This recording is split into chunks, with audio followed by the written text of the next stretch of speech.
भाई विनय जी का। आज बहुजन आंदोलन की बहुत ही मजबूत जमीन अंबेडकर नगर की कटहरी विधानसभा में जो उपचुनाव चल रहे हैं, उस उपचुनाव में मुझे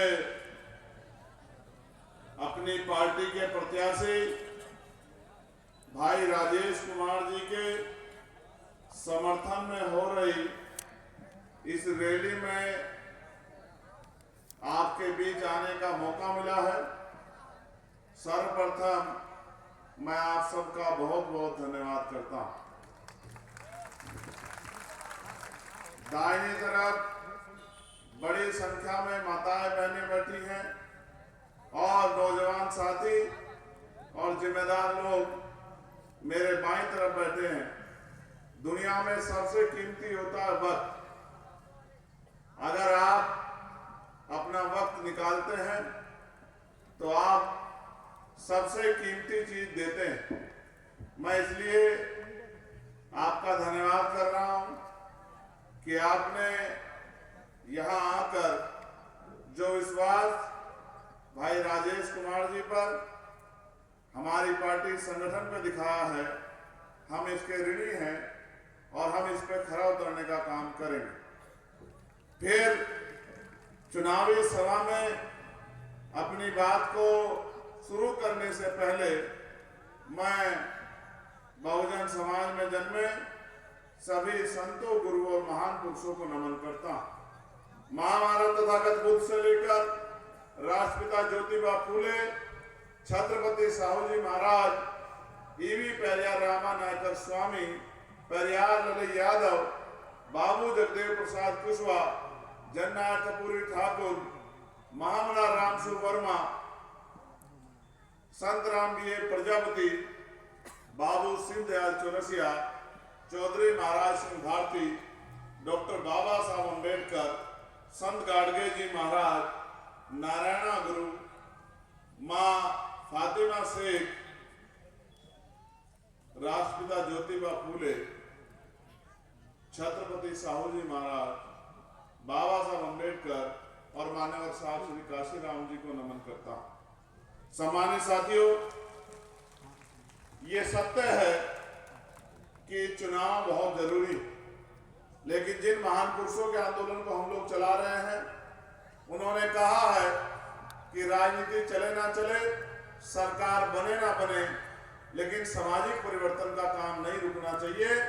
जो गैर बराबरी जाति के आधार पर, धर्म के आधार पर, आर्थिक आधार पर देश में पहले तो गैर बराबरी थी, अब तो खाई बनती जा रही है। इस सामाजिक गैर बराबरी को समाप्त करके भाईचारा बना के समता मूलक समाज हम लोगों को बनाना। आज जब मैं कटहरी में हूं तो बड़े दिल से इस बात को आपसे कहता हूं कि हम लंबे समय से अपने गुरुओं, संतों, महापुरुषों के रुके हुए काम को आगे बढ़ाने के लिए दिन रात मेहनत कर रहे हैं। कभी प्रदेश के इस कोने में, कभी उस कोने में, कभी किसी और प्रदेश में, कभी और प्रदेश में, कभी जुल्म जाति के खिलाफ और कभी लोगों को जागरूक करने के लिए, कभी कैडर के कार्यक्रम के जरिए, कभी आंदोलन के जरिए। जो भी रास्ते आपकी तरक्की के खुलते हैं, उनको आगे बढ़ाने का काम हम लोग कर रहे हैं। आप ये भी जानते हैं कि आज जो अवसर प्राप्त हुए हैं वो लंबे समय पुराने नहीं। आज हम आजादी के 70 साल से थोड़े से ज्यादा समय में हैं, लेकिन देश ऐसा नहीं था। देश में सामाजिक, आर्थिक गैर बराबरी की जड़ें बहुत पुरानी हैं, जिसका असर आज भी है। हमारे महापुरुषों ने समय समय पे इसके खिलाफ आंदोलन चलाए हैं, जिनमें भगवान बुद्ध से लेके और सदगुरु रविदास जी महाराज के आंदोलन बड़े ही बेशकीमती हैं, जिन्होंने बड़े बड़े परिवर्तन किए। फिर उसके बाद आधुनिक भारत में राष्ट्रपिता ज्योतिबा फूले जी का आंदोलन, छत्रपति साहू जी महाराज का आंदोलन और डॉक्टर बाबा साहब अम्बेडकर का आंदोलन हमारे लिए हमेशा प्रेरणा स्रोत रहेगा। आज जब मैं यहाँ बोल रहा हूँ तो मैं लोकसभा का चुनावा मेंबर हूँ और ये अवसर अगर हमें मिले हैं तो ये बाबा साहब अम्बेडकर के संविधान की वजह से मिले हैं। देश तो आजाद 15 अगस्त 1947 को हो गया था, लेकिन देश की बहुत बड़ी आबादी को बराबर के अधिकार और सम्मान का जीवन नहीं मिला। ये जीवन दिलाने के लिए हमारे महान पुरुषों ने संघर्ष किए और तत्कालीन जो सरकार थी, अंग्रेजों के नेतृत्व में जो चलती थी, उस सरकार से एक एक हक के लिए, यहाँ तक कि पीने के लिए पानी के लिए भी संघर्ष करके हमें यहाँ तक लाने का काम किया। जैसा मैंने आपको याद दिलाया कि देश 15 अगस्त 1947 को आजाद हुआ, लेकिन 14 अगस्त 1947 को हम लोग यहाँ अंग्रेजों के अधीन थे। जब हम अंग्रेजों के अधीन थे तो अंग्रेजों के बनाए कानूनों के आधार पे हम लोगों को चलना पड़ता था और क्योंकि उस समय गैर बराबरी बड़े पैमाने पे थी तो बहुत सारे अधिकारों से भी हम लोग वंचित थे। फिर देश आजाद हुआ, लेकिन देश की आजादी के साथ बराबर के हक सम्मान हमें नहीं मिले। इसका उदाहरण यह है कि 14 अगस्त 1947 को जिसके पास एक गज जमीन नहीं थी, 15 अगस्त 1947 को आजाद होने के बाद उसके पास कई बीघा जमीन नहीं हो गई। जिनके पास नौकरी नहीं थी, आजादी के बाद उनके पास नौकरी नहीं आई। जिनके पास रोजगार नहीं थे, उनके पास रोजगार नहीं आए। जिनके पास दो धंधे नहीं थे, उनको पास दो धंधे नहीं आए। जिन पे मकान नहीं थे, उन पे मकान नहीं आए और जिनके अकाउंट में पैसे नहीं थे, उनके अकाउंट में पैसे भी नहीं बढ़े। अगर असली आजादी आई तो 26 जनवरी 1950 को जब बाबा साहब अम्बेडकर का संविधान लागू हुआ, वो संविधान जो मानव को एक समान बनाता है, वो संविधान जो आपको और मुझे भी वो अवसर और अधिकार देता है जो रानी राजा के बेटे को देता है। तो मैं आपसे कहना चाहता हूं कि अभी भी बहुत लंबी लड़ाई है। जहां हमारे महापुरुष छोड़ के गए, वहां से बहुत आगे हम नहीं गए हैं। अब तो खतरा और ज्यादा बढ़ गया है, क्योंकि जो सरकारें आज सत्ता में काबिज हैं, वो आपके और आपके बच्चों के अधिकारों को दिन रात लूटने काम कर रही हैं। जब एक तरफ आपके अधिकारों को लूटने के लिए बड़ी बड़ी साजिश हो रही है और तमाम तरह षड्यंत्र हो रहे हैं, तो आपको भी जागरूक होना चाहिए। आप सड़कों पे काम करते हैं, आंदोलन करते हैं, मेहनत मजदूरी करते हैं, बड़ी मुश्किल से अपने परिवार को चलाते हैं। ये बहुत जरूरी काम है, लेकिन जब तक आप सत्ता में नहीं आओ, क्योंकि सामाजिक परिवर्तन या किसी भी तरह का परिवर्तन तब तक नहीं हो सकता जब तक शक्ति आपके पास ना हो। और शक्ति भारतीय लोकतांत्रिक व्यवस्था में सत्ता में है, और सत्ता उनकी आती है जिनके ज्यादा एमएलए जीतते हैं। ये तो उपचुनाव है। हमारा प्रयास ये है कि आपकी मजबूत आवाज विधानसभा में जानी चाहिए। जिस तरह पार्लियामेंट में मैं आपके विषय को उठाता हूं और कोशिश करता हूं कि जो षड्यंत्र हो रहे हैं उनको बेनकाब करके आपको जागरूक करूं, कि आपको एहसास हो कि आपके बच्चों के आगे बढ़ने के रास्ते लगभग समाप्त करने की तैयारी तमाम सरकारों ने कर ली है। अगर अभी भी हम सोए रहे और चादर तान के घर में लेटे रहे तो वो दिन भी दूर नहीं कि जो बाबा साहब अम्बेडकर ने संविधान में अधिकार दिलाए थे वो भी धीरे धीरे संशोधित होकर खत्म हो जाएंगे।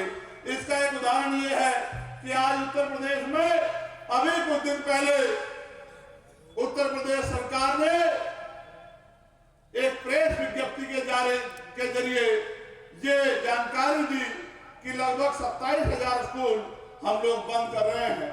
27,000 स्कूल, सरकारी स्कूल, इनमें बच्चे किसके पढ़ते हैं? आप और मैं बेहतर जानते हैं कि बाबा साहब अम्बेडकर ने कहा था कि शिक्षा श्रेणी का वो दूध है जो पिएगा वो दहाड़ेगा। और आप मैं ये भी जानते हैं कि शिक्षा हमारा हथियार है। 300-400 रुपए की मजदूरी करके गरीबी बेबसी की बेड़ियां नहीं काट सकते हैं। जब तक हम अच्छी शिक्षा लेंगे और अच्छा रोजगार करके सरकारी प्राइवेट नौकरी करके पैसे हमारी जेब में नहीं होंगे, तब तक हम अपने परिवार को सुख सुविधा और सम्मान नहीं दिला सकते हैं।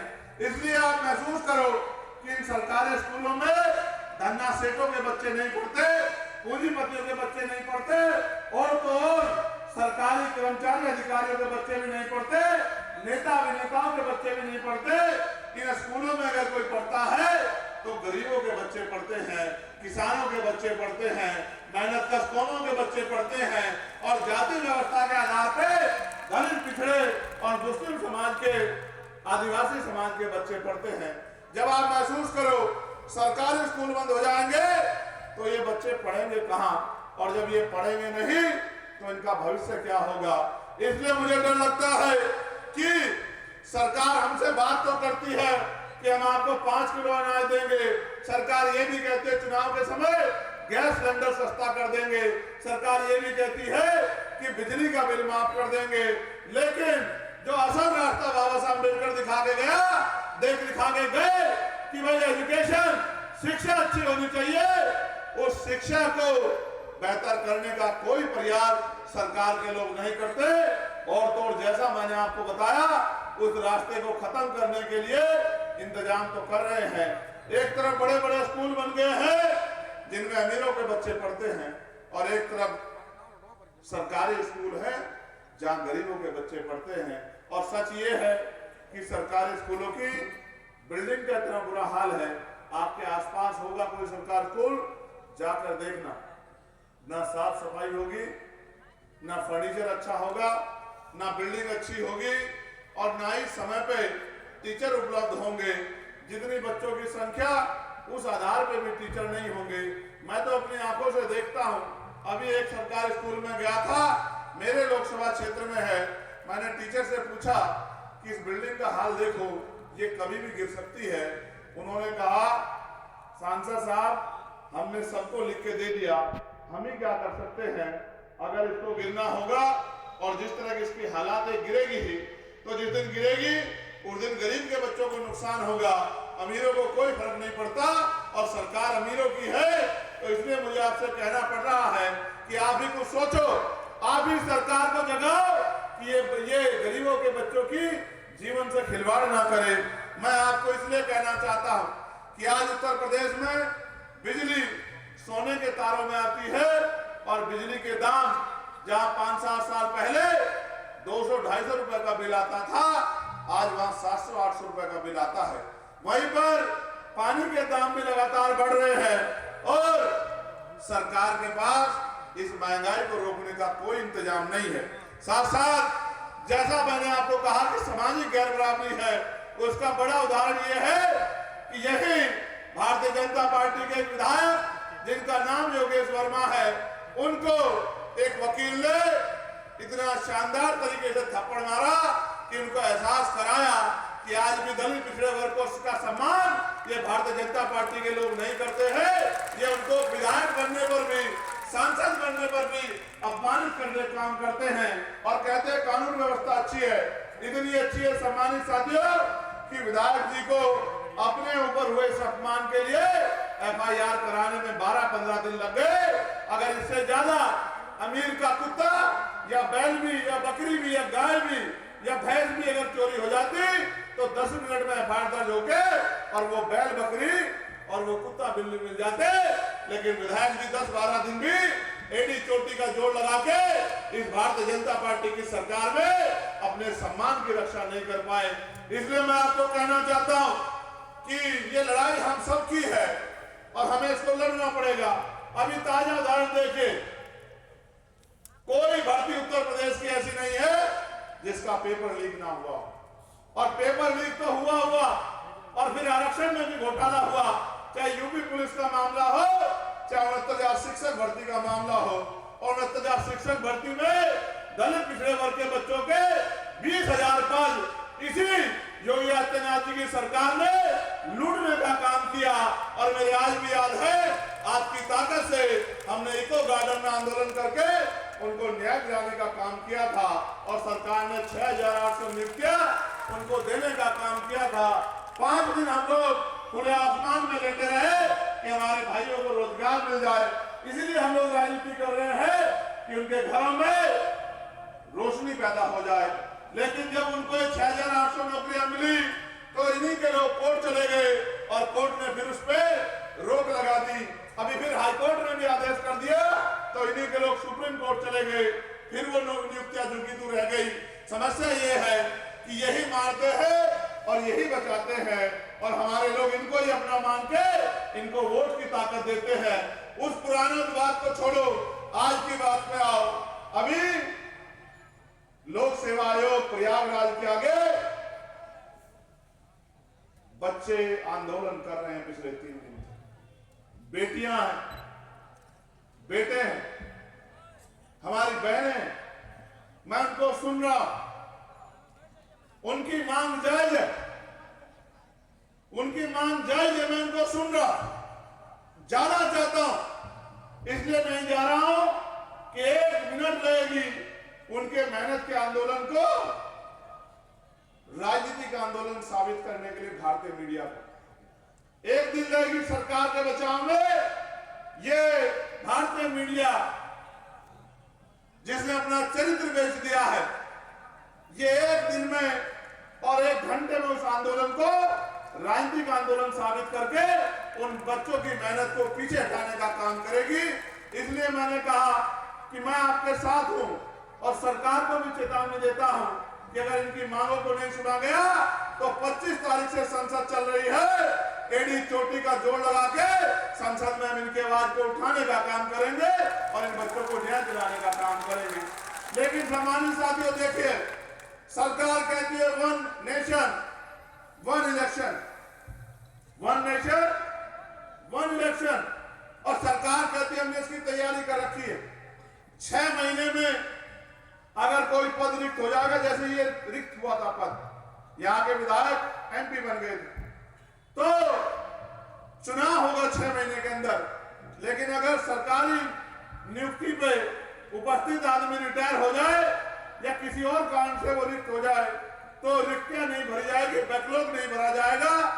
इसलिए सरकार कहती है 1 नेशन 1 इलेक्शन, और बच्चे कह रहे हैं, जो UP PCS के जो हमारे बच्चे हैं जिन्होंने कई साल मेहनत की है, वो कह रहे हैं कि 1 डे 1 शिफ्ट में एग्जाम करा दीजिए, क्योंकि अगर पेपर बटेंगे तो नंबर कटेंगे, पेपर बटेंगे तो नंबर कटेंगे। इसलिए हम ये नहीं चाहते कि 2-2 शिफ्ट में हो और नॉर्मलाइजेशन खत्म कर दीजिए। वो मना कर रहे हैं और सरकार के लोग जैसे किसानों को समझा रहे थे ऐसे ही उनको समझाने का काम कर रहे हैं। अधिकारी कर्मचारी की आपके फायदे का है, जिसके फायदे का है उसको नहीं पता क्या? अगर मेरे फायदे कोई चीज है तो मुझे नहीं पता होगा क्या? तो वो बच्चे मना कर रहे हैं कि साहब आप 1 नेशन 1 इलेक्शन की बात करते हो, आप इतने साधन संसाधन है तो 1 डे 1 शिफ्ट में हमारा पेपर कराने का काम कीजिए, क्योंकि हम ये चाहते हैं कि पेपर फेयर हो और हमारे भविष्य के साथ खिलवाड़ ना हो। उनकी मांग जायज है। 2 दिन रात में जब वो बच्चियां वहां बैठती है तो मन घबराता, क्योंकि उत्तर प्रदेश के हालात, कानून व्यवस्था बहुत अच्छी नहीं है। किसी बच्ची के साथ कोई अन्याय ना हो जाए, भय पैदा होता।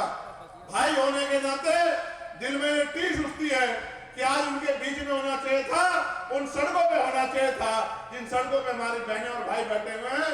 लेकिन सिर्फ इसी वजह से कि उनके ऊपर कोई आंच ना आए, उनके आंदोलन पे कोई सवाल ना खड़ा हो, इसलिए मन मार कर रह जाता हूं। मगर मैं आपसे कहना चाहता हूं कि हम तो कोशिश कर रहे हैं कि सरकार से जवाब मांगे कि 41 सेंटर क्यों, 75 जिले हैं, क्या आपने मान लिया है कि आपके पास 41 सुरक्षित जगह है और 34 जगह पे आप पेपर भी नहीं करा सकते हो, पेपर लीक की गारंटी आप पहले दे रहे हो? ये जवाब भी हमें सरकार से लगातार मांगना पड़ रहा है कि उन बच्चों को मदद हो जाए।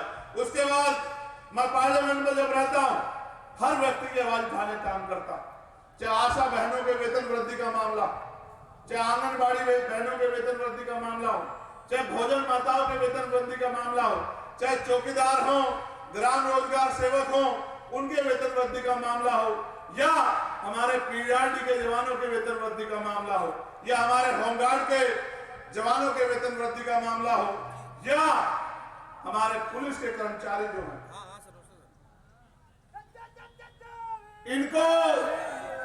इनको जो इंसान नहीं मानती सरकार, 24-24 घंटे, 36-36 घंटे, 40-40 घंटे जो इनसे ड्यूटी करवाती है, इस तरह की ड्यूटी तो जानवर से भी नहीं ली जाती। जानवर के बारे में भी सोचा जाता है, लेकिन पुलिस के भाइयों के बारे में नहीं सोचा जाता। इसलिए मैंने पार्लियामेंट में, और मैं आज नहीं कहना चाहता, संसदीय मर्यादा है, कुछ बात गुप्त रखनी पड़ती है, लेकिन मैं पुलिस के भाइयों को भी वादा दिलाना चाहता हूं कि हम लोग आपके लिए भी काम कर रहे हैं, और अगले 2 साल के अंदर आप मेरी बात को याद रखना कि मॉडर्नाइजेशन होगा, पुलिस में सुधार होगा, और आपकी 8 घंटे की ड्यूटी हो और सप्ताह में 1 दिन छुट्टी मिले, बॉर्डर स्कीम खत्म हो, और वेतन विसंख्या जो है, जो आपकी वेतन विसंख्या दूर हो, इसके लिए भी मैं आपको आश्वस्त करने का काम करता हूं कि हम इसकी तैयारियां भी कर रहे हैं, इसके लिए भी संघर्ष कर रहे हैं। उसके साथ साथ हम ये चाहते हैं, जैसा मैंने कहा कि परिवर्तन शक्ति से होगा, और शक्ति बाबा साहब अम्बेडकर ने आपकी उंगली में दी है।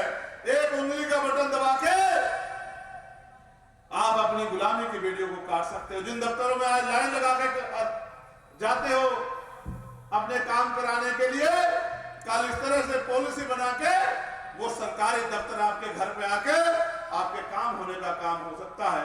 इसलिए हमने पार्लियामेंट में आवाज उठाई कि अगर बदलाव करना है तो एजुकेशन पॉलिसी ऐसी बनाओ कि चाहे प्राइम मिनिस्टर का बेटा हो, या चीफ मिनिस्टर का बेटा हो, या एमपी का बेटा, मंत्री का बेटा हो, या विधायक का बेटा हो, या जिला पंचायत अध्यक्ष का बेटा हो, जिला पंचायत सदस्य का बेटा हो, चेयरमैन का बेटा हो, बीडीसी का प्रधान का बेटा हो, चाहे पटवारी, सेक्रेटरी, कानूनगो का, तहसीलदार का, एसडीएम का, एडीएम का, डीएम का, थाने के सिपाही का, दरोगा का, सीओ का, एसपी का, एसएसपी का, डीआईजी का, आईजी का, एडीजी का, प्रमुख सचिव का, चीफ सेक्रेटरी का, या डीजीपी का, किसी का बच्चा हो, सबकी पढ़ाई, जिनको सरकारी वेतन मिलता है, जिनको सरकारी सुविधा मिलती है, जिनको सरकारी सुरक्षा मिलती है, चाहे नेता हो या सरकारी सिस्टम से जुड़ा कोई आदमी, सबके बच्चों की पढ़ाई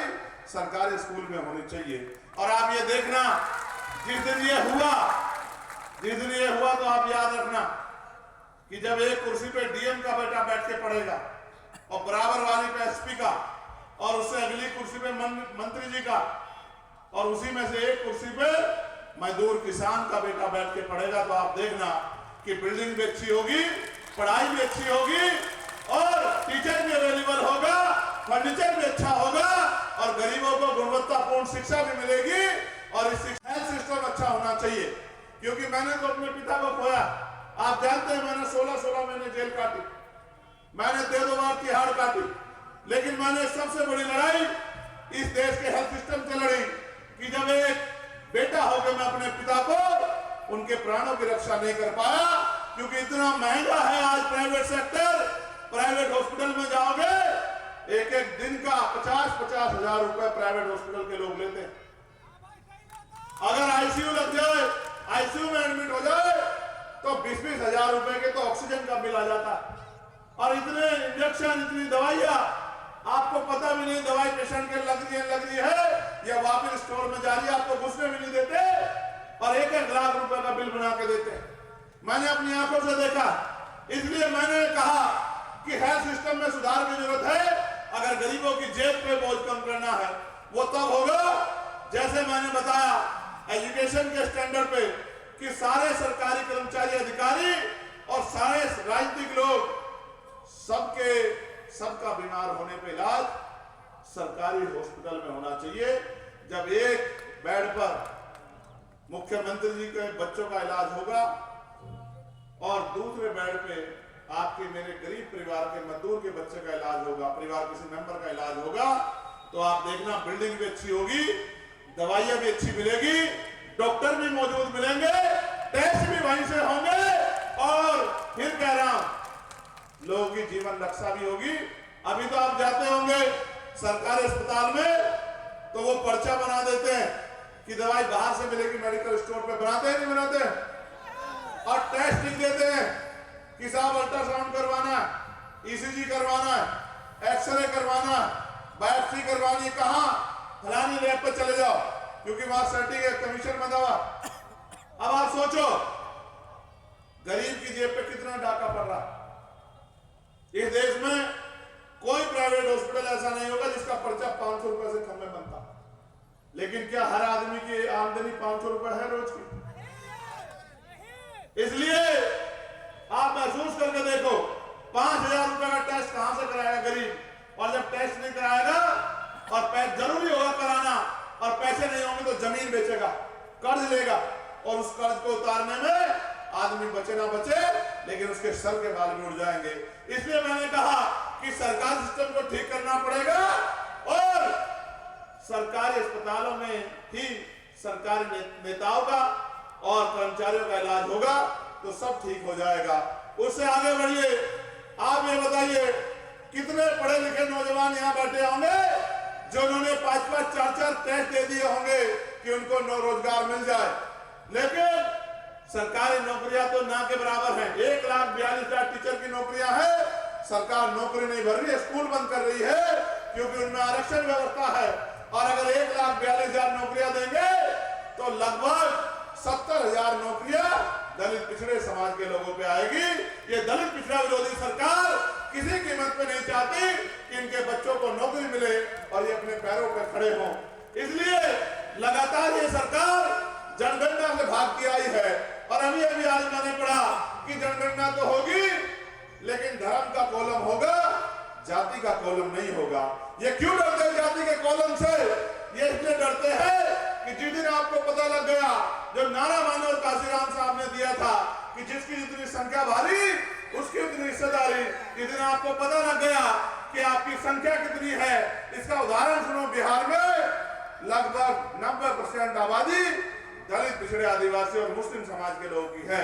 वो जानते हैं कि जिस दिन इनको पता लग गया कि आपकी आबादी इतनी है, आप इतना टैक्स देते हो और आपके हिस्से में मुट्ठी भर पैसा भी नहीं आता, तो फिर ये अपने अधिकार को छीनने के लिए भूखे शेर की तरह दाढ़ में काम करेंगे। अपने क्षेत्र, अपने अधिकार को लेने के लिए सड़कों पे आके आंदोलन करने का काम करेंगे और उन नेताओं को जिनको मखोटा बना बना के हमने बिठा रखा है, उन नेताओं के कपड़े फाड़ने का काम करेंगे, उनसे सवाल पूछने का काम करेंगे। इसलिए ये जातिगत जनगणना से भागते हैं। मैं तो कह रहा हूं ये लगातार निजीकरण करके सरकारी नौकरियों खत्म कर रहे हैं। मैं इनसे कह रहा हूं करो सरकारी नौकरी खत्म। जिस दिन ये बहुजन समाज जा गया उस दिन आप देखना निजी क्षेत्रों में आरक्षण लागू होगा, 98% निजी क्षेत्रों में आरक्षण लागू होगा और 98% निजी क्षेत्रों में जितना आरक्षण लागू होगा, एक बच्चा दलित पिछड़ों का बेरोजगार नहीं रहेगा। तो दो धंधे लग के रोजगार दिलाने का काम हम लोग करेंगे और कुटीर उद्योग लगा के अपनी बहनों माओ को। मैं तो गरीब परिवार से आता हूं, जानता हूं हमारे यहाँ आज भी 80% परिवार पशु पालते हैं और पशु इसलिए नहीं पालते कि वो दूध उन्हें अपने बच्चों को पिलाना, इसलिए पालते हैं कि उस दूध को बेच के वो अपना घर चलाने का काम करते हैं। यहाँ भी बहुत सारी मेरी माएँ बहनें बैठी होंगी जो इस तरह से इस काम को करती होंगी।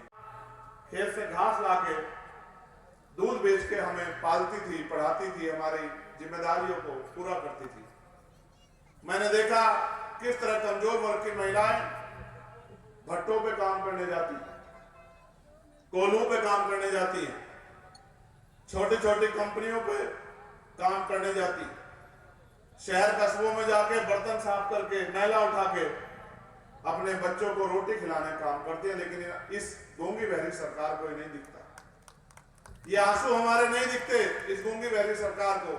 सरकार चाहे तो हम अरबों खरबों रुपए का माल दूसरे देशों में खरीदते हैं, सरकार चाहे तो यहाँ कुटीर उद्योग लग के इन्हीं महिलाओं को जिनके हाथ में जिनको ईंटें उठानी पड़ती है पीठ पे, सर पे, इन्हीं महिलाओं को ट्रेन करके इनको घर पे रोजगार की व्यवस्था सरकार करा सकती है। लेकिन क्या करें, सरकार के एजेंडे में तो ये है नहीं। इसलिए सरकार जो है जिनसे नोट लेती है उनका काम करती है। और सरकार बड़ी समझदार है, उत्तर प्रदेश की तो उनसे भी ज्यादा समझदार है। ये तो वोट आसन से लेती है हिंदुत्व के नाम पे, और चुनाव के बाद काम उनका करती है जिनके एजेंडे पे इनकी पार्टी जो है तैयार हुई है, जिस विचार पे इनकी पार्टी तैयार हुई है। इसलिए मैं आपसे कहना चाहता हूं, अब आपका समय नहीं बचा कि आप इंतजार करके बैठ के देखें कि कोई मसीहा आके आपका जीवन बदलेगा। अगर आप बाबा साहब अम्बेडकर के सच्चे सिपाही हो, अगर आप समता मूलक समाज बनाना चाहते हो, अगर आप गुलामी व्यवसाय की बेड़ियां काटना चाहते हो, अगर आप इस देश में इज्जत सम्मान की जिंदगी चाहते हो, तो फिर अपनी लड़ाई अपने पैरों पे खड़े होकर लड़ो। और एक ही रास्ता है जो बाबा साहब अम्बेडकर ने दिखाया कि political power is the master की, राजनीतिक सत्ता वो चाबी है जो आपकी सारी परेशानियों का हल कर देगी और इज्जत सम्मान की जिंदगी आपको दिलाएगी। और ये वोट का अधिकार आपके पास है, 20 तारीख को वोट पड़ेगा। ये तो अच्छी बात है, पहली बार शायद लंबे समय बाद आपके यहां ऐसा हुआ होगा कि जनरल सीट पर शेड्यूल कास्ट के एक बेटे को मौका दिया गया है कि वो जाए और अपने समाज में जाके ये अपील करे कि वो उसको ताकत दें। और जिस तरह से हमारे संगठन के लोगों ने भाईचारा बनाया है, जिस तरह से किसानों की लड़ाई हो, पहलवानों की लड़ाई हो और किसी भी वर्ग की लड़ाई हो, जिस तरह से हमारी पार्टी लगातार संघर्ष करती है, मेरा विश्वास है कि 20 तारीख को अगर आपने तय किया तो वो दिन दूर नहीं कि भाई राजेश आपकी वोट की ताकत से एमएलए बनकर विधानसभा में जाएंगे। और जिस दिन एमएलए बनकर विधानसभा में जाएंगे उस दिन आपके हकों की लड़ाई प्रदेश के मुख्यमंत्री और प्रदेश की सरकार से आंख में आंख डाल के लड़ेंगे। जिस तरह चंद्रशेखर आजाद दिल्ली में खड़ा होकर लड़ता है, उस तरह लखनऊ में खड़े होकर लड़ेंगे और आपकी ताकत बनने का काम करेंगे, आपके छीने हुए अधिकार आपको दिलाने का काम करेंगे।